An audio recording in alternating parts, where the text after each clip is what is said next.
Bună seara și bine v-am regăsit! Așa cum ați aflat și în cadrul jurnalului, avem o ediție specială a emisiunii Cocktail, o ediție a emisiunii în care vor fi multe emoții. Vă invit să urmăriți în exclusivitate povestea coreeanului care a trăit 23 de ani în lagărul numărul 14 din Coreea de Nord, a reușit să evadeze după 23 de ani și ne va povesti în această seară exact ce s-a întâmplat acolo, cum a reușit să scape de infernul din lagăr, dar și ce a urmat în cei 8 ani de libertate. Îi spunem bună seara și bine ați venit domnului Shin Dong-hyuk. Bună seara! Shin Dong-hyuk și 안녕하십니까. Și de asemenea, l-avem invitat în studioul Campus TV în această seară pe domnul Greg Scărlătoiu. Dânsul a absolvit Colegiul Național Bogdan Petricei cu HD în anul 1988. Bună seara, bine ați venit! Bine v-am găsit, bună seara! Și de mulți ani este directorul unei comisii care se ocupă de drepturile omului pentru cetățenii din Coreea de Nord, cu sediul în Washington. Înțeleg că aveți mult de lucru pentru că situația de acolo este una extrem de gravă. Într-adevăr, avem foarte mult de lucru. Suntem o organizație care se ocupă de monitorizarea situației drepturilor omului în Coreea de Nord. Am publicat 20 de materiale substanțiale, 20 de cărți despre situația drepturilor omului în Coreea de Nord. Suntem grupul care a vorbit pentru prima dată de aceste lagăre de prizonieri politici din Coreea de Nord. Suntem primul grup care a folosit fotografii pe satelit pentru a cerceta și monitoriza situația din aceste lagăre.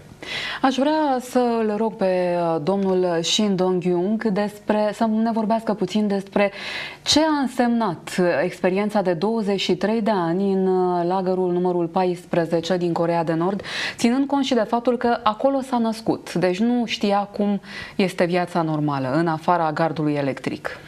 14호 정치범 관리소에서 태어나셔갖고 25년 동안 거기서 사셨습니다. 그때 생활이 어땠습니까? 바깥 세상을 모르시는 상태에서 사셨는데 그때 그 당시 생활에 대해서 좀 설명을 해주셨으면 합니다. 25년 동안 살 때에 그 매일매일 저희들이 겪어가는 그 삶 자체는 이제 그때 당시에는 사실 우리들의 그런 운명이고 그런 거였기 때문에 전혀 그게 우리들이 삶이 고통스러운지 아니면 평범한 삶인지 전혀 구분할 수는 없었었죠. Asta era viața noastră de zi cu zi. Acesta era cotidianul nostru. Deși trăiam în suferință, nu știam. Dacă trăim în suferință, nu cunoșteam lumea din afara gardului de sârmă ghimpată. Deci, pur și simplu, acesta ne era destinul. Nu ne gândeam la altceva. 일 못한다고 때리고 뭐 밥을 굶기고 또 뭘 잘못한 죄수들은 뭐 공개청에서 뭐 죽이고 하는 모습들은 다 태어날 때부터 우리는 저런 신분으로 태어났기 때문에 당연히 저렇게 살아야 된다는 것만 알고 있었지 그 외에 정말 이거는 뭐 있을 수 없는 인간으로서 이제 말도 안 되는 이런 고통스러운 삶이라는 것에 대해서는 한 번도 생각을 할 수는 없었었죠. Noi eram prizonieri în lagăr, lucram ca sclavi în lagăr dacă ni se spunea că am făcut o greșeală, eram înfometați, eram bătuți, eram torturați. Acesta era pur și simplu cotidianul nostru. Deși trăiam în suferință, nu ne-am gândit niciun moment la lucrul acesta atunci când eram în lagăr, pur și simplu pentru că nu cunoșteam lumea din afara lagărului, lumea din afara gardului de sârmă ghimpată. Pentru noi aceasta era pur și simplu realitatea. 그냥 제가 제일 그 사람들이 생활하는 그런 환경에 제일 적합한 표현이 성경에서 나오는 그 지옥이라고 제가 표현을 하고 싶은데 이 우리가 성경을 뭐 하늘 믿는 사람이나 믿지 않는 사람이나 천국엔 다 가고 싶어 해도 지옥은 다 가기 싫어하는 것이죠. 그래서 이제 제가 표현하고 싶은 거는 이제 정상적인 생각을 가진 사람으로서는 정말 들어갈 수가 없는 그런 것, 지옥이라고 저는 그렇게 가장 적합한 표현이라고 생각을 합니다. Este foarte greu să găsesc cuvintele pentru a descrie viața din acest lagăr de prizonieri. Mă pot gândi numai la o comparație biblică. Aceste lagăre sunt iadul pe pământ. Și credincioși și necredincioși, probabil că nimeni nu vrea să meargă în iad. Deci nu pot să descriu aceste locuri decât precum a fi iadul pe pământ, un loc unde nimeni nu ar vrea să meargă și să trăiască. Invitatul nostru din această seară, înțeleg că în cei 23 de ani pe care i-a petrecut în lagăr nu a cunoscut ce înseamnă iertare, compasiune, iubire, nu auzise niciodată că există Dumnezeu și înțeleg că după acei 23 de ani a reușit să devină un bun creștin, că merge la biserică și că a reușit să treacă de la stadiul de animal, pentru că așa erau acolo abrutizate persoanele, nu prea aveau, chiar dacă aveau sentimentele născute, nu erau deloc respectate sau cultivate. A reușit să devină omul care este astăzi și e mare lucru. Aș vrea să știu exact despre cum a fost această descoperire. 25년 동안 수감 생활을 하셨고요. 그때 말씀하신 대로 사랑도 모르시고 그리고 또 용서라는 것도 모르시고 또 그러한 감정들을 모르시고 그리고 또 하느님을 모르시고 하지만 얘기 들어보니까 나오고 나서 탈출하시고 나서 하느님도 무엇인지 알게 되시고 또 그리스도교 신자가 되시고 또 교회도 다니시고 또 새로운 생활을 시작하셨고 그 과정에 대해서 좀 설명을 해주십시오. 그 과정이 어땠는지.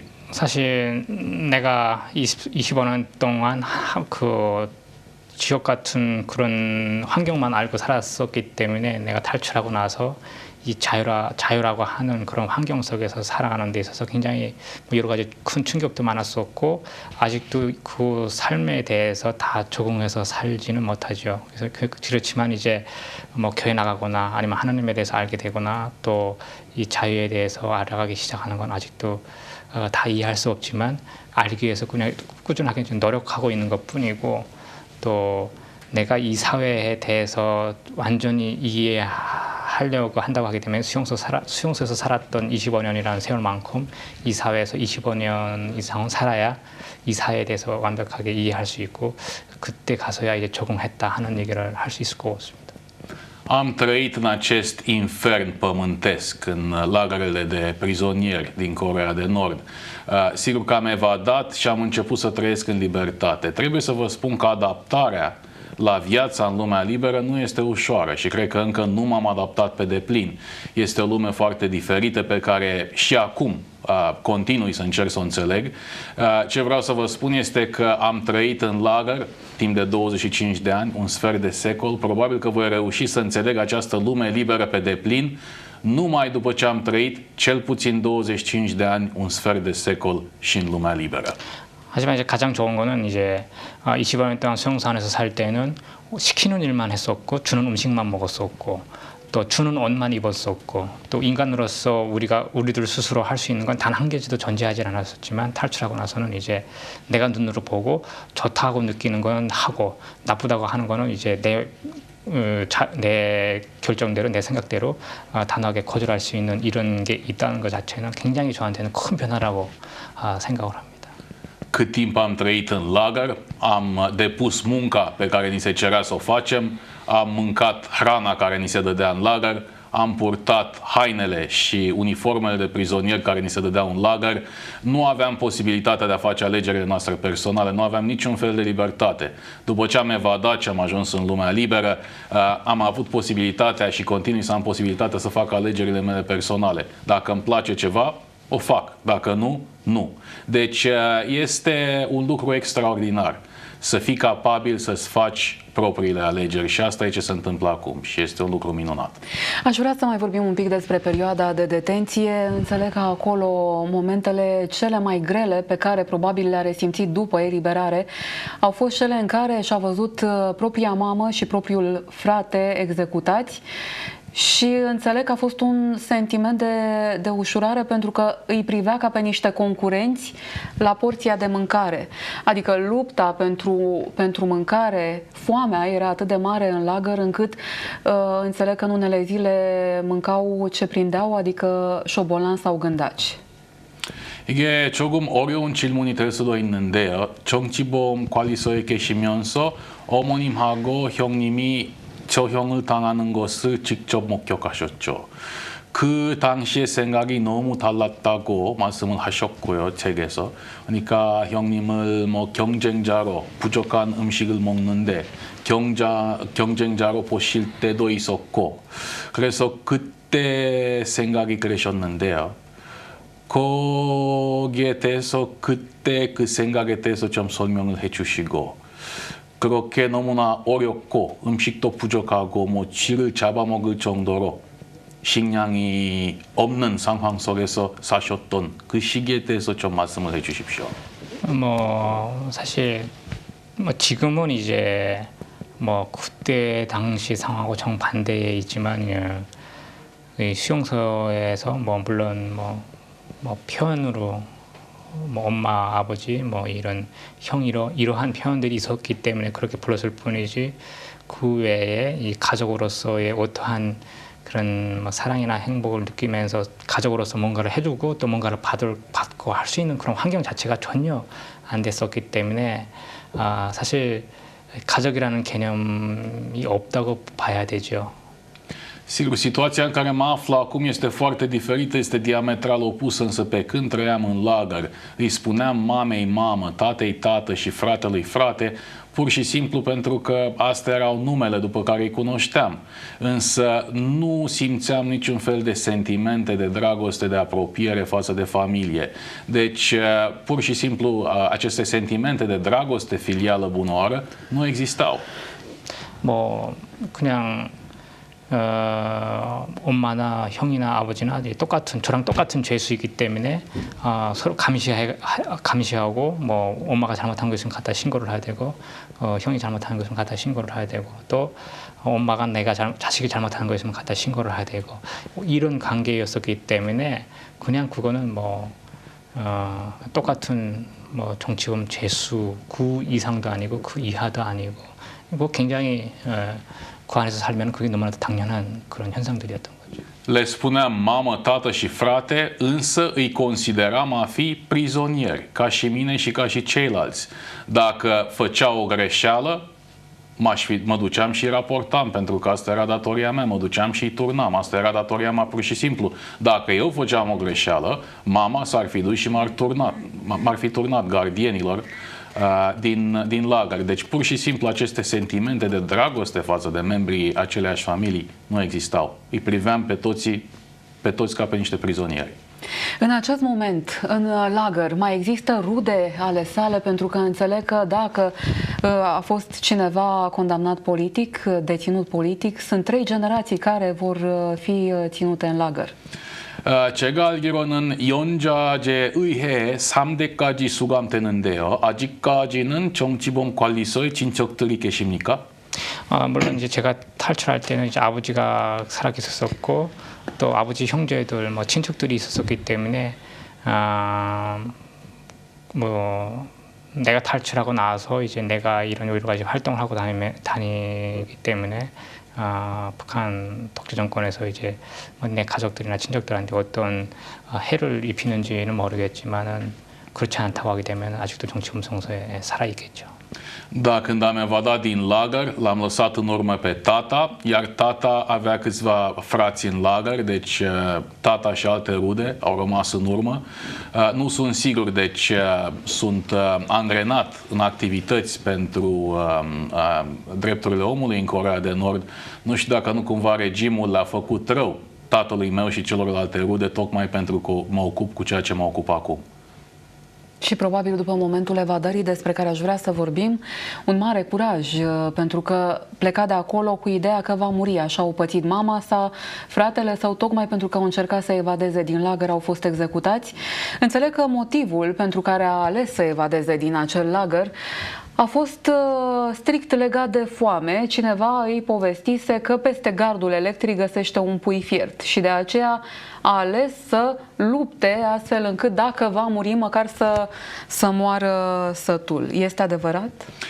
어머님하고 형님이 탈출하려고 그러다가 붙잡혀서 처형을 당했고 신동혁 씨도 탈출하다가 그렇게 될 가능성이 아주 높았는데요. 이게 대단한 용기였습니다. 하지만 이야기를 들었습니다. 누가 탈출하면 바깥 세상으로 나오게 되면 거기 삶은 딱이 있을 것이다. 그 생각만 하시고 탈출하셨다는 얘기 들었는데요. 음식 때문에 탈출하신 거 맞습니까? 또 그때가 어땠습니까? 물론 이제 이 정치범 수용소에서 이게 정치범 죄수들을 이제 이 컨트롤하는 데 있어서 이 음식은 굉장히 중요한 하나의 그런 통제 수단이죠. 그렇기 때문에 이 모든 이 정치범 죄수들의 모든 포커스는 다 이 먹는 거에 맞춰져 있죠. 뭐 일을 할 때도 모든 걸 다 먹는 거를 위해서 해야 되고, 모든 규율이나 모든 행동은 다 이 먹는 거를 포커스를 넣고 이렇게 다 맞춰서 해야 되거든요. Principalul instrument de control în lagăr este hrana. Prizonierii muncesc ca sclavi, sunt răsplătiți cu o rație de hrană, o rație foarte mică, insuficientă, bineînțeles. Pentru un anume tip de comportament există răsplata, hrană, pedeapsa pentru un comportament inacceptabil din punctul de vedere al gardienilor este lipsa hranei. Deci hrana în lagăr este principalul instrument de control. 그래서 이제 그 정치범 죄수가 뭐 일을 잘못하거나 아니면 뭐 규율을 잘 뭐 지켰다든지 했을 경우에 간수가 이 두 가지 그 선택권을 주죠. 뭐 네가 잘못했기 때문에 밥을 굶겠는지 아니면 매를 맞겠는지 이 초벌 두 개를 넣고 이제 선택을 하게 합니다. 그렇지만 이제 나를 비롯해서 이제 많은 제 동료들은 대부분 이제 매 맞는 그 초벌을 선택을 했죠. 그 이유는 이제 매 맞아서 아픈 것보다 밥을 굶어서 배고픔을 느끼는 게 더 고통스러웠기 때문에 우리들은 이제 그렇게밖에 선택할 수가 없었던 거죠. Când eram în lagăr, gardienii ne spuneau: ai greșit, ai făcut o greșeală. Trebuie să te pedepsesc, îți dau două alternative. Prima alternativă, nu-ți dau de mâncare. A doua alternativă, te bat măr cu bâta. Ce alegi? Și eu și cei din jurul meu întotdeauna alegeam bătaia. Pentru că ne era cu mult mai teamă de foamea cruntă din lagăr decât de a fi bătuți crunt de gardieni. Întotdeauna alegeau bătaia. Da, într-adevăr, este foarte, foarte bine relatat astfel încât să înțelegem de ce a ales să evadeze pentru a mânca. Însă aș vrea să știu cum au fost primele 3 zile în libertate. Ce a făcut în acele zile? 탈출하고 나서 맨 처음에 3일 동안 뭘 하셨는지, 그리고 그때 기분이 어떠셨는지, 감정이 어떠셨는지 거기에 대해서 말씀해 주세요. 뭐 탈출하고 나서 이제 처음 그 수용소 외에 다른 이제 세계를 접했었기 때문에 사실 그때 당시 그 저 심정은 사실 뭐 그렇게 표현할 수 있는 그 뭐 단어나 그런 게 사실 별로 많지 않다고 생각 들죠. 그때 당시 제 마음을 표현하자면. 그렇지만 이제 굉장히 환상적인 그런 세계였었죠. 예, 눈으로 보는 그런 주변 환경이나 사람이나 모든 게 다 수용소하고는 굉장히 정반대로 틀렸었기 때문에 밥은 못 먹어서 이제 굶었었지만 매일매일 이렇게 눈앞에 펼쳐지는 그런 게 너무나도 재미있었던 것 같아요. Nu mai cunoscusem altă lume. Este foarte greu să găsesc cuvintele pentru a descrie ce am simțit în acele prime 3 zile. Am descoperit o lume cu totul diferită, o lume minunată, parcă o lume desprinsă din basme, din cărțile de povești. Totul era diferit, pământul, apa, cerul, oamenii. Și foarte important, suferisem atât de mult de foame, era extraordinar să pot să mănânc de câteva ori pe zi, în fiecare zi. O lume foarte diferită, o ferie. Am văzut acum că în aceste zile, în Coreea de Nord, situația este una la fel de gravă cum a fost și în anii trecuți, cum a fost imediat după război. De atunci nimic nu s-a schimbat, chiar dacă acum președinte este nepotul celui care a fost numit președintele etern al Coreei de Nord. Și aș vrea să știu exact cum crede că s-ar putea salva oamenii din Coreea de Nord. Pentru că înțeleg că dacă îndrăznesc să vorbească acei coreeni pe stradă cu un străin, riscă să intre într-un lagăr. Pentru orice riscă să intre în lagăr. Care ar putea fi salvarea? 현재 상황을 보면은요, 김일성의 손자인 김정은이 주도권을 잡고 있고요. 북한의 상황이 6.25 전 이후에 그리 많이 변하지 않았다고 봅니다. 그러니까 아직까지는 북한 주민들은 예를 들면 길가에서 외국인을 만나서 직접 얘기하게 되면 체포를 당할 수도 있고 정치범 수용소에 수감될 수도 있고 어떻게 해서 북한의 상황을 바꿔놓을 수 있을까요? 글쎄 굉장히 이제 어려운 문제이죠. 저도 이것에 대해서 이제 많이 고민을 해봤고 또 많은 사람들과 대화를 나눠봤지만 정말 뭐 속 시원한 그런 답은 사실 그 어디에서도 들을 수는 없었습니다. Este o întrebare care m-a obsedat de foarte multă vreme și eu m-am gândit foarte mult. Este o întrebare foarte dificilă. Până acum nu am reușit să aud un răspuns sigur, un răspuns eficient la această întrebare. 근데 사실 이 북한 사람들은 옛날 그 왕의 시대가 없어지고 나서 바로 일본이라는 나라가 들어와서 이 수십 년 동안 그렇게 또 이렇게 식민지라는 그런 시스템에서 살다가 또 거기에 끝나니까 또 바로 러시아가 들어와서 또 김일성이라는 그런 인물이 나타나면서 바로 독재 체제가 시작됐기 때문에 단 한 번도 자유나 민주주의라고 하는 그런 환경이나 그런 또 조건에서 단 한 번도 살아보지 못했었기 때문에 여기에 대한 이런 자유나 민주주의라고 하는 그런 의미에 대해서 진짜 몰라서 또 그런 것들 때문에 또 이렇게 수십 년 동안 완벽하게 고통을 당하지 않나 하는 생각을 또 하게 되고요. Marea problemă a oamenilor din Coreea de Nord este că nu au cunoscut libertatea sau democrația și nu au un termen de comparație. După câteva sute de ani de feudalism, Coreea a fost ocupată de Imperiul Japonez, Coreea a fost colonie japoneză timp de câteva zeci de ani. Imediat după asta, Coreea de Nord a intrat în sfera de influență a Uniunii Sovietice și imediat Kim Il-sen s-a instalat conducător al Coreei de Nord. Oamenii din Coreea de Nord nu au avut niciodată această experiență a libertății sau a democrației și din acest motiv acest regim al familiei Kim a reușit să se mențină la putere de zeci de ani. Please. 사실 이 전혀 수십 년 동안 전혀 외부사에 대해서 철저하게 완벽하게 차단을 했기 때문에 지금에 와서 정말 일부에서 이렇게 뭐 라디오도 이렇게 북한으로 이제 이렇게 들어보내고 뭐 DVD나 외국의 영화, 뭐 드라마 이런 DVD들을 원래 이제 브로커들을 통해서 들여보내긴 하지만은 그건 어디까지나 굉장히 큰 이제 한계가 있죠. 하지만 이제 북한의 독재나 또 그 독재자나 또 그런 시스템은 항상 외국의 모든 것을 다 겪어보면서 이 북한 사람들의 그런 정보를 막고 하는 것에 대해서 또 여러 가지 막을 수 있는 여러 가지 시스템을 개발하고 또 북한 사람들을 효과적으로 통치할 수 있는 그런 거를 항상 이렇게 개발하고 준비를 하고 있기 때문에 굉장히 이거를 마주서서 이렇게 뭐 대응한다든지 하는 게 있어서 이제 굉장히 큰 어려움을 느끼고 있습니다. Coreea de Nord este o țară foarte izolată. Este țara cea mai izolată din lume. Regimul blochează informația venită din exterior.